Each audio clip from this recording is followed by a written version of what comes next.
റോഡിൽ കിടക്കുന്ന പണമെടുത്താൽ അപകടമോ? സത്യം എന്താണ് കാരുണ്യ ഫിനാൻസ് മീഡിയ? ഇപ്പോൾ സോഷ്യൽ മീഡിയയിൽ ഒരു വാർത്ത പടരുന്നു. റോഡിൽ കിടക്കുന്ന നോട്ടിൽ കെമിക്കൽ തേച്ചിരിക്കും, അത് തൊട്ടാൽ ബോധം പോകുമെന്ന് പലരും പേടിക്കുന്നു. യഥാർത്ഥത്തിൽ കൈകൊണ്ട് മാത്രം തൊട്ടാൽ ഉടൻ ബോധം പോകുന്ന കെമിക്കൽ സാധാരണ രീതിയിൽ ഉപയോഗിക്കാൻ കഴിയില്ല. ഡോക്ടർമാർ ഉപയോഗിക്കുന്ന മരുന്നുകൾ ശരീരത്തിനകത്ത് പോകണം, അപ്പോഴാണ് പ്രവർത്തിക്കുക. അപ്പോൾ എന്തിനാണ് മുന്നറിയിപ്പ് നൽകുന്നത്? കാരണം ഇത് മോഷ്ടാക്കളുടെ ശ്രദ്ധ തിരിക്കുന്ന ട്രിക്ക് ആകാം. നിങ്ങൾ പണം എടുക്കാൻ കുനിയുമ്പോൾ പിന്നിൽ നിന്ന് മൊബൈൽ പേയുടെ ബാഗ് മോഷ്ടിക്കാൻ സാധ്യതയുണ്ട്. അറിയാത്ത സ്ഥലങ്ങളിൽ ഒറ്റയ്ക്ക് നിൽക്കുമ്പോൾ ഇത്തരത്തിൽ കിടക്കുന്ന പണം എടുത്ത് സമയം കളയരുത്. ചുറ്റുപാട് ശ്രദ്ധിക്കുക. സംശയകരമായ ആളുകൾ കണ്ടാൽ അവിടെ നിന്ന് മാറുക.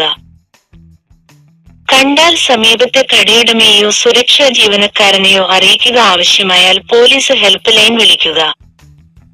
വ്യാജ വാർത്തകൾ വിശ്വസിക്കാതെ ശരിയായ വിവരം അറിയുക. ജാഗ്രതയാണ് ഏറ്റവും വലിയ സുരക്ഷ. കൂടുതൽ ഇത്തരത്തിലുള്ള ഉപകാരപ്രദമായ വിവരങ്ങൾക്ക് കാരുണ്യ ഫിനാൻസ് മീഡിയ ചാനൽ മറക്കാതെ സബ്സ്ക്രൈബ് ചെയ്യുക. വീഡിയോ പൂർണ്ണമായി കാണുക, ലൈക്ക് ചെയ്യുക, ഷെയർ ചെയ്യുക, ബെൽ ഐക്കൺ അമർത്തി നോട്ടിഫിക്കേഷൻ ഓൺ ചെയ്യുക.